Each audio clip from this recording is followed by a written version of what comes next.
오늘은 1년에 한 차례씩 드려지는 맥주감사 주일인데요. 맥주감사 주일의 의미는 이제 앞으로 11월 달에 보면 추수감사 주일인데 그때 상세하게 말씀을 드리고요. 이스라엘에게는 3대 절기가 있습니다. 3대 절기 중에 하나는 무교절, 그 다음에 또 맥주절, 그리고 수장절이라고 있습니다. 이 3대 절기는 이스라엘 남자라고 하면 만 20세 이상 되면 의무적으로 예루살렘 성전에 와서 절기를 지키도록 되어 있습니다. 그 중에 맥주감사 주일이 있는데 오늘 저와 여러분이 맥주감사 주일을 지키고 있지만 꼭 이스라엘에 드리는 그 법대로 절기를 지키라는 의미라기보다는 우리가 지나온 세월들을 뒤돌아보면 하나님이 우리에게 베풀어 주신 은혜가 너무나 많았고 감사의 조건들이 많이 있었습니다. 그 감사의 조건들이 있었음에도 불구하고 세월에 묻히고 환경에 묻히다 보니까 감사가 실종되고 말았습니다.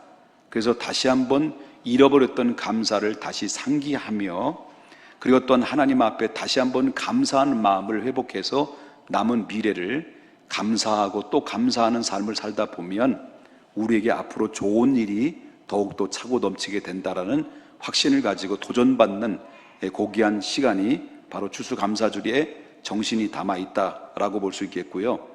자, 오늘은 지난주에 이어서 고린도전서에 나오는 말씀을 계속해서 증거하려고 합니다. 우리가 말씀을 들을 때 오늘은 어쩌면 하나님의 말씀을 들을 때 뭐 썩 좋은 말씀 듣는 게 아니라 꼭 듣고 싶지 않는 말을 들어야 될 상황에 왔어요. 그래서 기분이 좀 나쁘더라도 삐지거나 그리고 다음 주에 교회 안 나온다라고 장담하거나 그렇게 손에 장을 짓든다 뭐 이렇게 하지 마시고요. 우리 지금 하나님 말씀 상쾌한 말씀이 아니지만은 그 때로는 우리의 심령을 찌르는 채찍과 같은 말씀일지라도 그 말씀을 믿음으로 받아서 우리의 몸에 양약이 되어서 우리 몸에 유익이 주는 것처럼 저와 여러분이 영적으로 건강한 믿음을 유지할 수 있는 고귀한 시간이 되기를 바랍니다. 자, 오늘 본문에 나오는 말씀은 교회 안에서 일어나는 이 죄에 대해서 어떤 태도를 가지고 있어야 되느냐라고 하는 그런 제목을 가지고 생각을 하려고 합니다. 자, 그러니 고린도 교회 안에서 우리 고린도의 교회에 대해서 우리가 말씀을 자꾸 듣는데요. 자, 고린도 교회는 오늘날 세상에 속에 있는 현대 교회와 다를 바가 없는 성격을 가지고 있다라고 보게 된다라는 건데, 이 오늘 본문에 보면 고린도 교회에서 무슨 일이 일어났습니다. 무슨 일이 일어났는데 그 일이 어떤 일이 일어났을까요? 오늘 본문의 1절에 보면 이렇게 이야기하고 있습니다.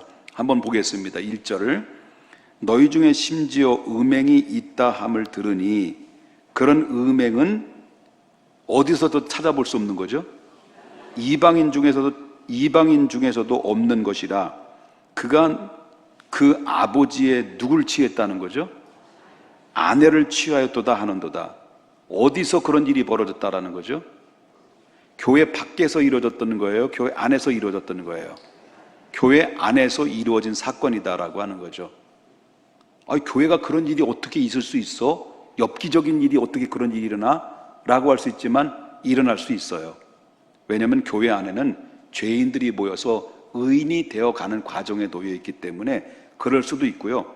거기에 미려 깨닫지 못하고 느끼지 못하고 감지하지 못하면 그런 죄악에서 그대로 바로 흔적을 남길 수가 있다라고 하는 것을 우리가 꼭 인지해야 된다라고 하는 건데요. 이 말은 고린도 교회 안에 어느 한 사람이 자기 아버지의 아내를 취했다라는 얘기예요. 이해되셨어요? 쉽게 말한다면 자기 엄마를 자기 아내로 삼았다는 거야. 말귀를 못 알아들어요? 예? 자기 엄마를 자기 아내로 삼았다는 거 이해돼요? 납득이 돼요? 엽기적이죠. 이렇게 된다면 세상적인 사람들이 이야기를 무슨 가루라 그래요? 콩가루 집안이다 이렇게 얘기를 하죠. 근데 여기서 말하는 우리 한 가지 오해하지 말아야 할 것은, 그럼 여기서 말하는 이 말의 의미는 아버지 아내를 취했다라는 것은 정말 친어머니를 자기 부인으로 삼았다는 것이냐? 그건 아니에요. 그건 뭘 의미하냐면 아버지와 계모, 그 아버지와 계모와 같이 살고 있었는데 살다가 아버지가 돌아가신 거예요. 그리고 누구만 남은 거예요? 계모만 남은 거예요. 그 계모를 사랑해가지고 살림을 차렸다는 거예요. 누가? 아들이. 그 아들과 계모가 살림을 차린 거예요. 이런 일이 일어났다는 거예요. 그리고 이걸 가지고 성경은 뭐라고 말하냐면 음행이다라고 해서 음행이다라는 거예요. 이런 일이 있을 수 있어요, 없어요? 없어요. 이런 이방인들조차도 이런 일이 일어날 수가 없는 일이 지금 어디에서 일어났다라는 거예요? 교회 안에서 일어났다라는 거예요. 기가 막힌 노릇이죠. 자, 그런데 문제는 이 사건에 대해서 교회의 태도가 어떤 태도였느냐? 고린도 교회. 이 사건에 대해서 교회의 반응은 어떤 반응으로 보여줬느냐라고 말할 때 또 기가 막힌 거예요. 이 교회에서 있을 수 없는 일이, 엽기적인 일들이 일어났는데 또 교회는 여기에 대한 반응이 어떤 반응으로 보여졌느냐라고 말할 때 2절을 한번 보겠습니다. 어떤 반응을 보여줬는지. 자, 그리하고도 너희가 오히려 어떻게 해요? 교만해져서 어찌하여 여기지 않았다는 거죠? 통한이 여기지 아니하고. 이 말이에요. 교회가 지금 있을 수 없는 일이, 음행이 이루어졌는데 그 음행이 이루어지는 이 사건에 대해서 단 한 사람도 슬퍼하거나 통한이 여기는 사람이 없었다는 거예요. 기가 막힐 노릇이죠. 이게 무슨 교회야? 예? 아니, 음행을 저지르는데 음행도 어떤 음행이라고? 자기 계모와 살림을 차렸는데 어느 누구도 교회에서 이 상황에 대해서 슬퍼하거나 통한이 여기는 사람이 없고, 누구도 단 한 사람도 그에게 찾아가서 당신 이거 잘못이야, 회개해야 돼 라고 지적하는 사람이 없었다라고 하는 거예요. 어느 정도냐면 뭐 예수 믿고 구원받았는데 뭐 어떤 죄를 져도 무슨 상관이냐, 다 용서받고 이미 천국은 따놓은 당상인데 뭐 어떻게 살아도 이제 마지막에 가서 조금 회개하고 그 천국 가면 되는 거지. 이런 논리로 아주 더러운 궤변을 놓는 사람들도 있었다는 거예요. 그렇다면 교회가 왜 이런 음행이라고 이야기를 하지 못하고 말을 못하고 벙어리처럼 침문만 지켰었던 이유가 뭐냐? 그 이유가 뭘까요? 그 이유는 몇 가지 이유가 있습니다만은 그때 당시 시대적으로 볼 때 죄에 대해서 민감하지 않았던 거예요. 둔감했다는 거예요. 불감증에 걸렸다는 거예요. 그러면 그때 당시 고린도 교회에 존재했던 그 고린도 지역은 어떤 지역이냐라고 말한다면, 이 고린도라는 지역은 항구 도시예요. 그 무역이 활발하게 움직였던 그런 발달된 지역인데, 항구 도시 안에는 뭐가 있냐면 이 성적인 타락이 있었어요. 근데 어느 정도 그때 당시는 시대적으로 볼 때 거대한 신전들이 있었는데, 이 고린도 지역에는 아폴로 신전이라는 큰 신전이 있었어요. 큰 신전이 있었는데 그 신전 안에는 신에게 드리는 행위가 바로 뭐냐면 음란 행위예요. 그래서 그 신전 안에는 성창들이 많았어요. 성창이 뭔 줄 아세요? 창력인 청년대 성전 안에서 몸을 들여서 바로 신에게 바친다는 행위를 아주 낯뜨겁게, 아주 그렇게 우리 볼 땐 낯뜨겁지만 자연스럽게 그 안에서 이루어지고 있다 보니까, 바로 이런 도덕적인 불감증이 교회 안에뿐만 아니라 교회 밖에뿐만 아니라 교회 안에까지 예수를 믿어도 그 영향권에서 이제 벗어나지 못했다 보니까, 그럴 수 있지, 그런 상황이 충분히 있을 수 있는 거 아니야? 라고 할 만큼 이 고린도 교회 안에서도 성도라는 사람들도 조차도 죄에 대해서 전혀 감각이 없었다는 거예요. 그러니까 어느 누구도 당신 이거 잘못된 거야, 통한이 여기거나 지적하는 사람이 없었다는 것이고요. 두 번째는 교회에 대한 오해예요. 무슨 오해냐면, 아니 기독교는 어떤 기독교냐? 사랑의 기독교 아니냐? 아니 사랑의 기독교인데 아무리 그렇다 할지라도 사랑으로 덮어줘야지.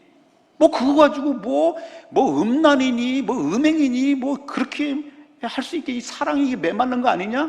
라고 이렇게 따지는데, 이런 음행조차도 그냥 사랑과 간용으로 용납해주고 덮어줘야 된다라는 이런 상황의 분위기가 그 교회 안에는 깔려져 있었다라고 하는 거죠. 그러나 성경은 그렇게 얘기하지 않잖아요. 성경 사랑을 얘기할 때 기독교의 사랑은 그 사람을 사랑하되 그 사람의 죄까지 사랑하라고, 성경은 어디를 찾아봐도 그 사람의 죄까지 용납하고 관용을 베풀고 사랑하라는 말은 단 한마디도 찾아볼 수 없는 거예요. 사람은 사랑해야 되죠. 근데 그 죄까지 용납하라? 성경 그렇게 얘기하지 않습니다. 또 세 번째, 잘못한 당사자가 그때 당시에 상당히 세력 있는 사람이에요. 세력자예요.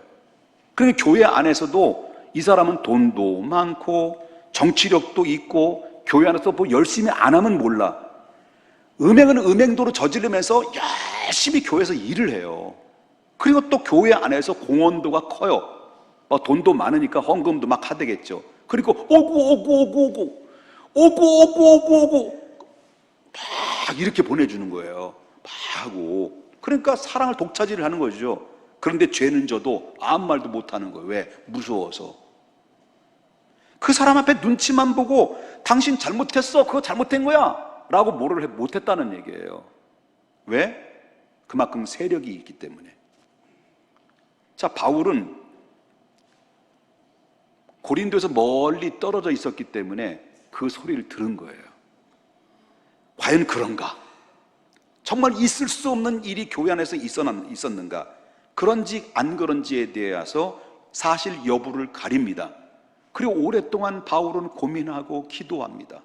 하나님, 이 고린도 교회 안에 이루어지는 일을 어떻게 처리를 해야 되고 어떻게 이 문제를 해결하고 돌파를 해야 됩니까? 라고 하나님 앞에 기도하다가 영적 분별력을 가지고 이렇게 결론을 딱 내립니다. 결론을 내리는 것이 어떤 결론일까요? 바로 5절에 나오는 말씀입니다. 자, 5절을 보겠습니다. 다 같이 한번 읽어볼까요? 시작. 이런 자를 사탄에게 내주었으니 이는 육신은 멸하고 영은 주 예수의 날에 구원을 받게 하려 함이라. 이 말이 무슨 말인지 잘 이해가 안 되시죠? 자, 그럼 이스라엘의 정서를 보면, 이스라엘 사람들의 생각을 보게 되면 그때 당시에 이스라엘의 전통적인 생각은 교회라고 하는 공동체는 하나님께 속해 있고, 그 다음에 교회 밖에 있는 공동체는 사탄에 속해 있다고 생각했던 거예요. 그런데 이런 차원에서 사도 바울은 이런 정서 속에서 오늘 여러분이 함께 읽었던 5절의 말씀은 그렇게 이야기를 했다라는 것이죠. 그러므로 이 말은 이러한 음행을 저지른 자에는 교회 밖으로 내보내야 된다. 출교를 시켜야 된다. 이거 출교 좋지 않으면 안 된다라는 것을 단호한 결단을 내리는 차원에서 바로 사도 바울은 그렇게 이야기를 했다라는 거죠. 그렇다면 바울은 이 교회 안에서 음행의 문제를 어떻게 처리를 해야 될 것이냐라고 했을 때, 여러분 함께 읽었던 5절을 중반절부터 보게 되면 육신은 뭐하고?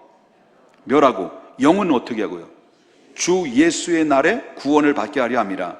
이 말은 무슨 말인지 이해가 안 되시지만 잘 들어보십시오. 여기서 육신을 멸한다는 말은 그 죄와 이 판단을 어떻게 하냐면 공개적으로 하라는 거예요.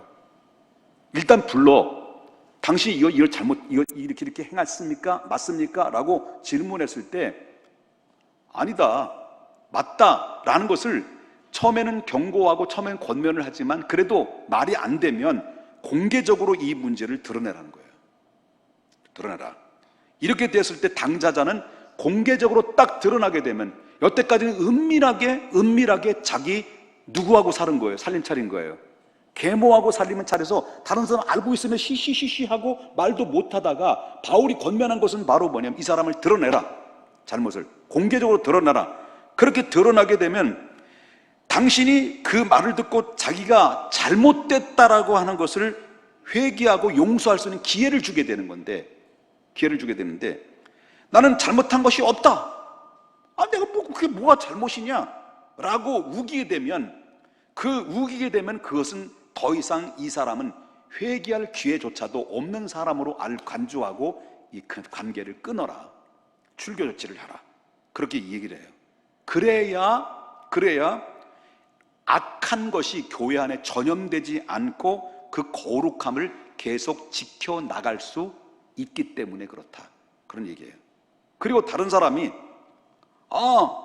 저래도 안 되는데, 저래서는 안 되는구나, 이런 상황을 보면서 강력한 조치와 단호한 대처를 했을 때 여기에 공동체 안에 살고 있는 사람들조차도 이러면 안 되는 거구나, 하나님이 기뻐하지 않는 거구나, 하나님 영광을 가리는구나, 있을 수 없는 일이구나, 다시 한번 자기 자신을 돌아보고 그래 이래서 안 되는구나라는 것을 깨닫게 하는 그 공동체의 거룩성을 유지할 수 있는 그 단호한 대처가 바로 거기서 시너지 효과를 얻을 수 있기 때문에 바울은 거기서 그렇게 단호하게 대처를 했다라고 하는 것입니다. 이 바울이 이렇게 격하게 반응을 보이는 이유가 뭐예요? 반응을 보인 이유가 바로 뭐냐면 이 공동체는 누구의 공동체예요? 그리스도의 피로 값주신 공동체 아닙니까? 예수님을 구주로 영접해서 하나님의 자녀로서 입은 사람들이 모여진 공동체인데 한 사람의 죄가 그 안에서 계속 머물러 있으면 그 공동체 안에는 금방 퍼져서 곰팡이처럼 번져 나가기 시작하면서 물들게 되고 그 교회는 거룩성이 무너지기 때문에 이것은 바로 생각을 해보라고 하는 그런 권면과 강력한 어조로 이야기를 했던 것이죠. 그렇기 때문에 공동체 안에는 어느 한 사람의 분명한 죄가 해결되지 않으면 그 자리에서 그냥 뱅뱅뱅뱅 머물고 있으면 어떤 일이 벌어지느냐, 이미 꽈리를 틀고 바로 그 죄가 힘이 작용돼서 결국 그 교회에 막대한 영향력을 끼침으로 말미암아 그 교회 안에서 악의 영향이 계속 번지고 밀파만 파장이 되게 되면 어떤 일이 벌어지면 하나님께서 그 안에 임재가 사라지게 된다는 것이고요. 성령의 거룩한 역사가 나타나지 않아요. 그럴 때 그 이후로부터는요. 그럼 어떤 교회가 어떤 교회로 바뀌어집니까? 신령한 것을 잃어버리게 되면 결국 신령한 공동체에서 그 교회 안에는 인간적인 공동체로 바뀌어지게 되죠. 그리스도가 없어지고 성령의 역사가 사라지면 바로 신령한 공동체에서 이젠 인간의 공동체가 모여지기 때문에 교회에서 막 지지고 받고 싸우고 멱살 잡고 업어치기, 안다리 바깥다리 치면서 이런 일이 발생되는 요인이 그게 바로 하나님의 임재가 떠났기 때문인 거죠. 거봐, 좋은 얘기 안 하니까 아멘도 안 할 줄 알았어요. 그러니까 사도 바울이 이야기하는 것은요, 그래서 사도 바울이 뭘 얘기한 거예요? 누룩을 조심하라. 오늘 본문에 그렇게 누룩 얘기를 해요. 누룩이라는 게 뭘까요? 효모예요. 이스트라 그러죠. 누룩은 어디에서 쓰일까요? 여러분, 빵을 만들 때 뭐예요? 반죽을 하잖아요. 이 반죽을 하고 난 다음에 누룩을 살짝 이렇게 비벼가지고 이렇게 뿌려요. 뿌리고 반죽을 하면 조금 있다 어떤 일이 벌어져요? 빵이 부풀어요. 그 반죽이 부풀어지면서 빵을 굽게 되면 그 반죽에 부풀어지는 그 누룩의 작용에 의해서 빵이 부드럽고 아주 맛있고 소화도 잘 돼요. 이게 누룩의 작용이에요. 여러분, 빵 드셔보셨죠? 아침에 빵 드시고 오신 분도 있죠? 빵만 먹었을까? 누룩도 먹었을까? 누룩도 조금 먹었겠지. 이 누룩의 효력이 그만큼 있는 거예요. 이거는 좋은 의미에서 제가 말씀을 드린 거예요. 그런데 교회라고 하는 이 공동체 안에 어느 한 사람이 분명히 죄가 해결되지 않으면 머물러 있으면 어떤 일이 벌어지냐, 바로 이 죄는요 뭐가 있냐면 전염성이 돼 있어요. 전염이 돼 있어요. 나쁜 영향을 준다는 거예요. 그래서 신앙생활은 누룩은 뭘로 비유를 했냐면 누룩은 죄의 전염성, 나쁜 영향력으로 비유를 했다라고 해요. 성경에 기록할 때 그렇게 비유로 얘기합니다. 그 누룩이라고 하는 것은 뭐냐, 우리 속에 남아있는 죄악의 찌꺼기를 말하고 있어요. 예수를 믿어서 하나님의 자녀가 됐어요. 그런데 예수 믿기 전에 우린 죄악의 찌꺼기들이 우리 안에 차고 넘치고 충만했던 거예요. 잘못된 옛 습관, 그리고 하나님께로 나가지 못하게 만드는, 발목을 잡게 만드는 요인, 이게 바로 누룩이에요. 음행뿐만 아니라 여러분, 이 교회 공동체 안에 사이비 이단 집단에 사로잡힌 사람이 두세 사람이 와서 앉아 있어 봐요. 그리고 은근히 꼬셔대. 담임 목사 설교 은혜 돼? 가끔마다 더듬고, 어? 생긴 거는 자기 마음대로 생겼고, 아니 그건 아닌 것 같고. 능력 있어 담임 목사? 요 교회는 왜 성경 공부가 없어? 설교나 잘 들으세요. 성경 공부는 설교를 잘 들으면 성경 공부야.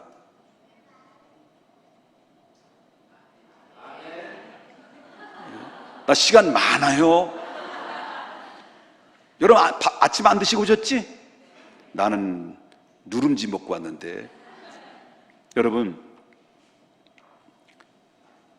그러면서 은근히 슬쩍 어디 성경 공부 있다라고 꼬셔대가지고 한 번, 두 번 꼬셔대서 영향 받으면요, 한 사람만 데려갑니까?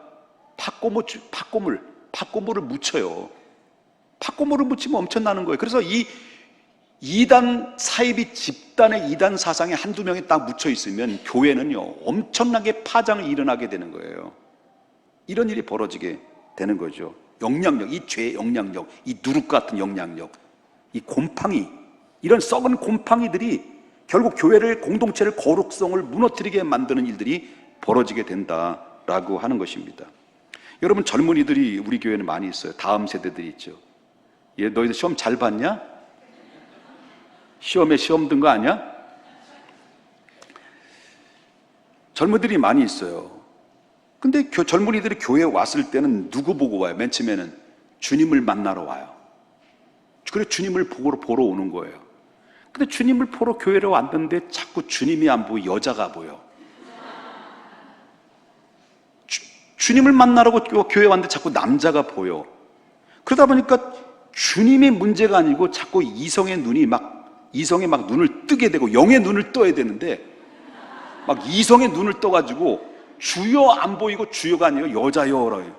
여자여, 여자여 하면서 이 분위기가 어떤 분위기로 되냐면 교회가 짝을 짓는 연애 분위기로 바뀌어지게 되면요, 그 교회는 문제가 되는 거예요.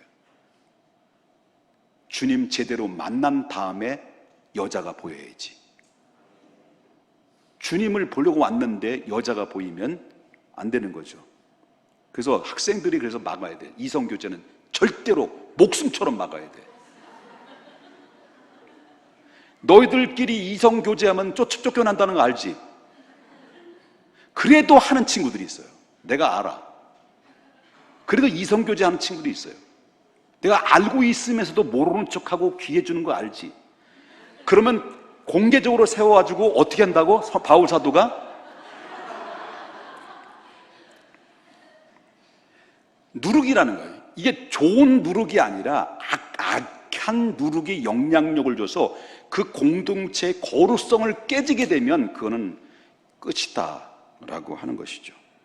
그래서 교회는 청년들도 젊은이들도 무슨 분위기가 돼야 돼요? 연애 분위기로 만들어서는 안 돼요.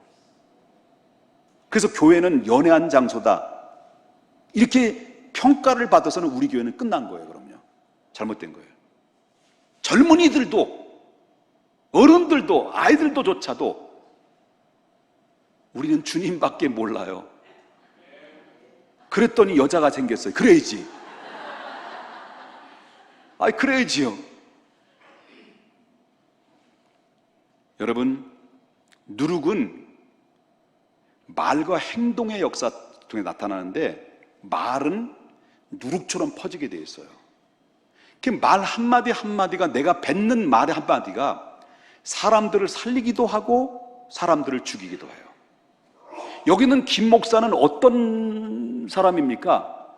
여러분들에게 뭘 전하는 사람입니까?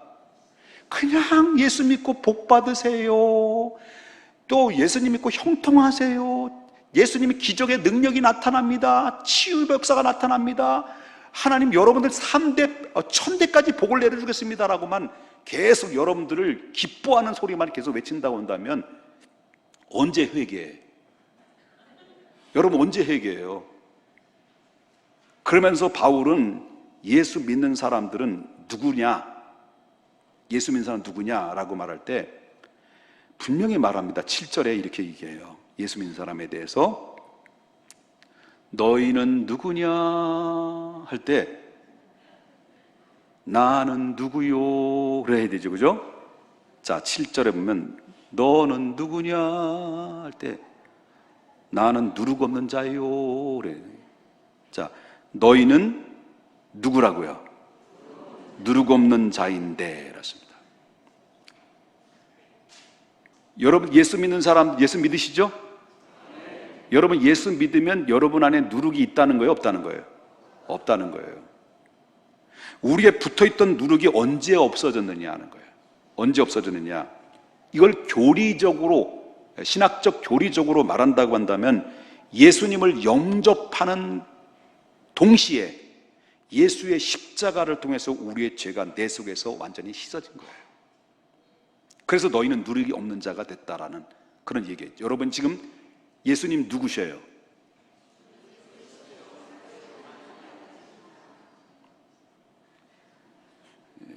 다시 한번, 예수님은 여러분들은 누구세요?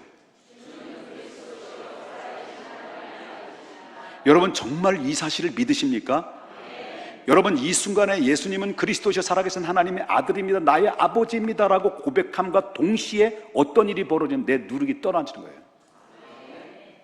뭘로? 예수님의 십자가와 동시에 죄가 완전히 사라지게 되는 누룩 없는 사람이 됐다라고 하는 것입니다. 그런데 하나님의 자녀가 됐다 할지라도 누룩이 없어졌지만 그런 누룩이 가득한 이 세상에 우리는 살고 있어요. 이 세상에 우리는 살고 있어요. 그래서 살다 보면 어느덧 불신앙의 죄악의 습관들이, 의심의 안개가 내 앞에 가릴 때도 있어요. 우리가 누룩이 없는 존재가 됐다 할지라도 바로 누룩이 내가 달라붙게 되고 다시 달라붙을 수도 있어요. 이렇게 찾아오면 우리가 이런 누룩을 제거하는 작업은 누가 해야 돼요? 이제부터는 내가 해야 되는 거예요. 그래서 사도 바울은 나는 날마다 내 자신을 쳐서 복종하여 그리스도께 복종한다라고 그런 거예요. 그만큼 우리가 하나님의 자녀가 됐어도 누룩이 없는 자가 됐다 할지라도 누룩은 계속해서 우리를 달라붙어서 우리를 죄악으로 말미암아 우리를 피폐한 존재로 만드는 것이 오늘날 이 시대예요. 이럴 때 우리가 이것을 제거하지 않으면 어느새 어느 순간에 이 모르는 세상의 가치관이라고 하는 것이 내 삶을 붙들어 버릴 수밖에 없는 상황에 이르게 된다. 그래서 그때 우리는 누룩을 제거해야 되는 것인데 우리에게 가장 시급한 것은 우리의 거룩성을 회복하는 것이다. 여러분 살고 싶은가요? 하나님 살고 싶어요. 너무 힘들어요. 살고 싶어요. 살고 싶습니까? 숨쉬고 싶습니까? 그렇다면 여러분, 하나님 내 안에 죄가 그리스도의 십자가의 보혈로 제거되길 원합니다. 그럼 거기에서는 자유함이 있게 되는 거예요. 성경에는요, 사실이 있고 그 사실에 대해서 해석이 있어요.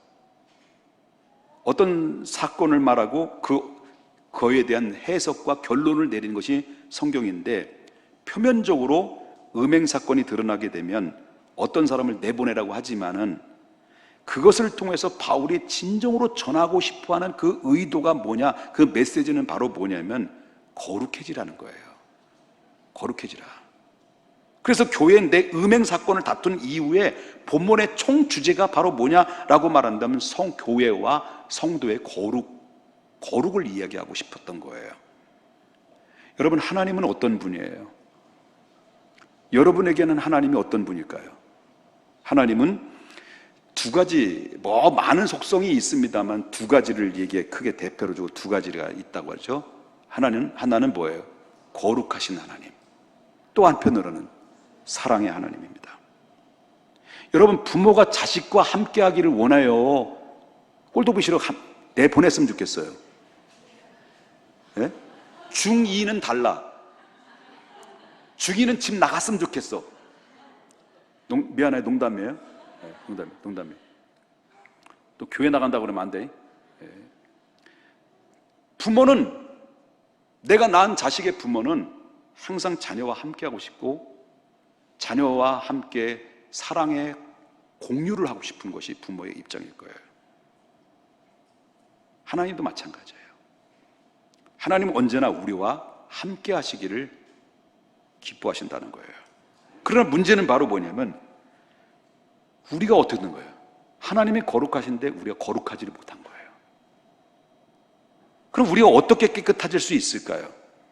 거룩게 되는 방법은 딱 한 가지밖에 없어요. 우리가 그래야 하나님을 만날 수 있고 하나님이 우리에게 많은 것을 주실 수 있어요. 근데 우리가 거룩하지 못하기 때문에 하나님이 우리 임재하지는 못해요.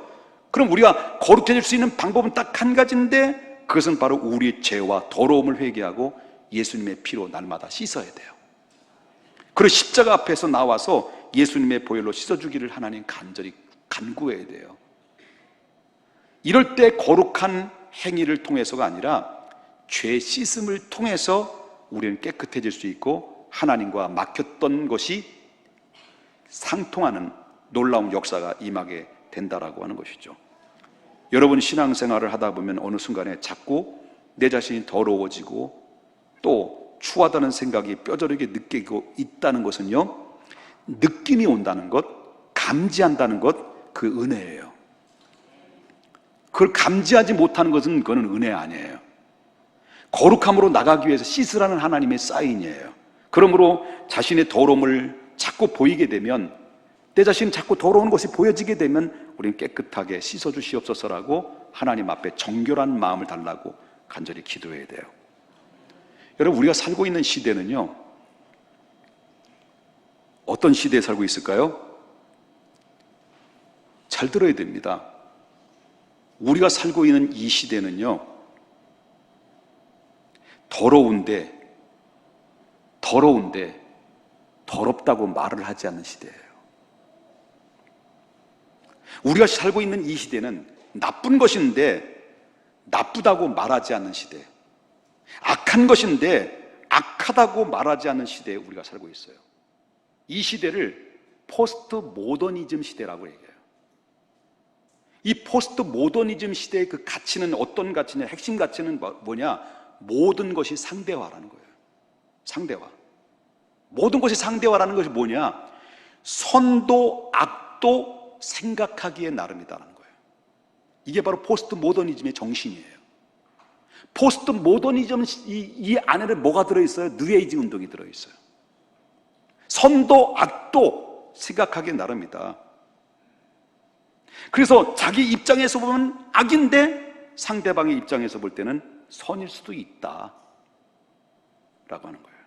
겉으로는 뭐예요? 이게 관용처럼 보이는 거예요. 아, 관용처럼. 그러나 남자가 남자를 부부가 될 수도 있는 거지 뭐.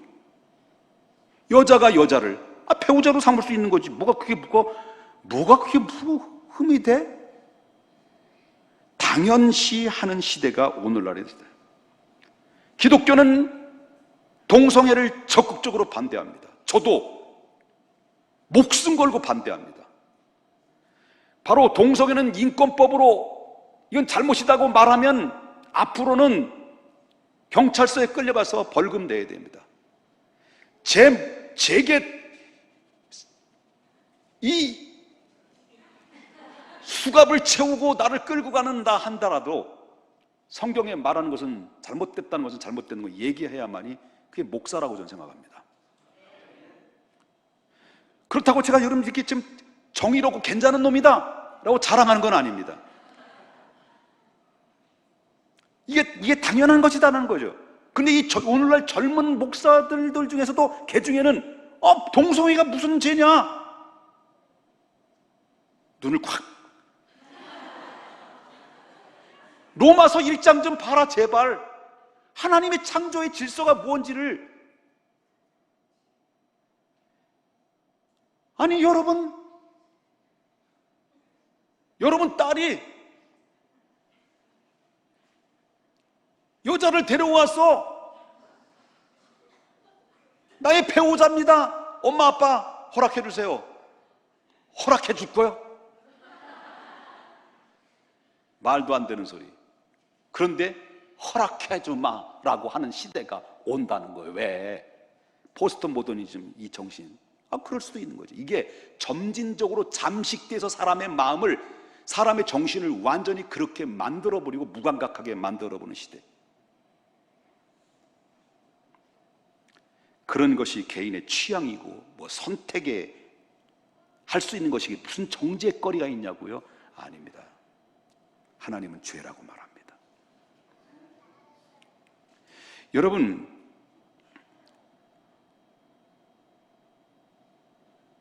결혼 전에 정조를 지키는 거, 이거 하나님의 뜻이에요. 아니, 혼절, 정절, 요즘 성이 개방이 돼서 얼마든지 관계를 갖고 아이를 생산하면, 이거 그만하겠습니다. 더 이상 나가면 안 될 것 같아요. 이게 바로 말이죠.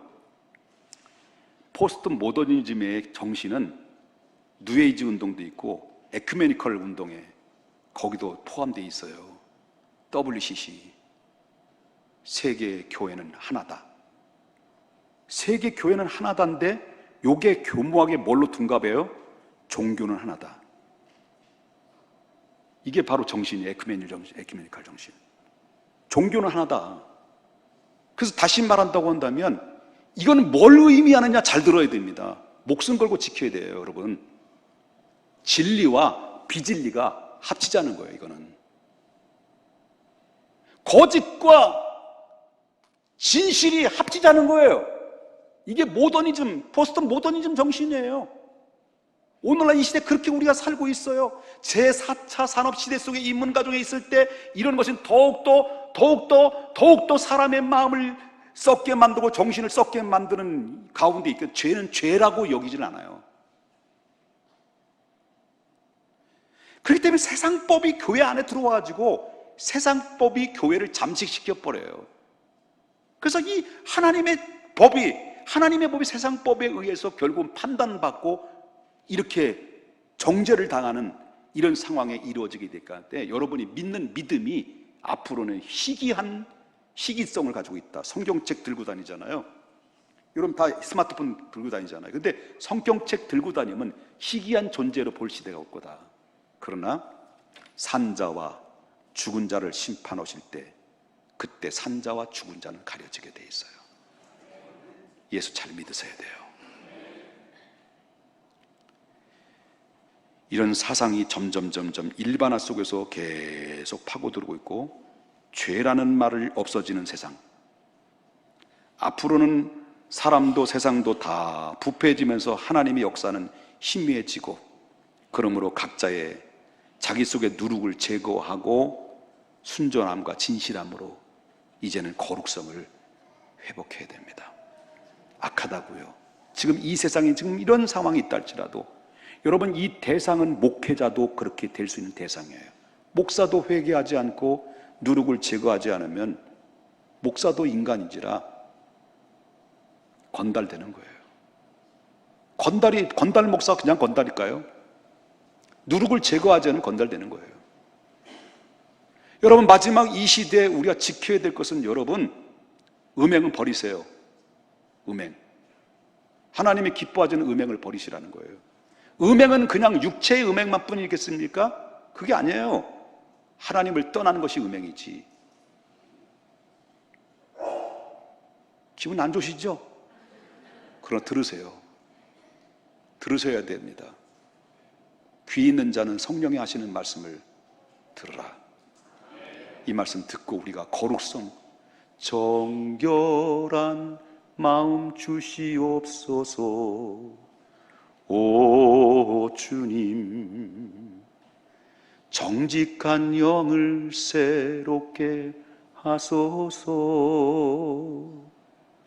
하나님, 나에게 정결한 마음을 주시고 정직한 영으로 새롭게 하셔서 죄가 죄로 인정받지 않고 선이 선이라는 인정받지 못하는 이런 포스트 모더니즘 시대, 뉴에이지 운동이 판을 치고 있는 시대, 그리고 종교 하나로 만들고자 하는 그런 음모 속에, 그리고 또한 프리메이슨과 그 위에 일루미나티 등등 여러 가지 보이지 않는 음모의 세력에 의해서 세계를 하나 딱 끄집어내서 통치자가 나오는 이 시대 속에 말세의 믿음을 보겠느냐라는 이 말 앞에 하나님, 주여 내가 여기 있습니다. 내가 지금까지 주님만 바라봤습니다. 믿음 지켰습니다. 주님 때문에 고통당했지만 바로 이런 죄악이 관영한 가운데서도 노아처럼 깨어 있어서 심판에 하나님 도구로 사용했던 노아처럼 우리도 노아 같은 믿음의 사람으로 굳게 믿음을 지키는 우리 모두가 되시기를 주 예수의 이름으로 축원합니다. 기도하겠습니다.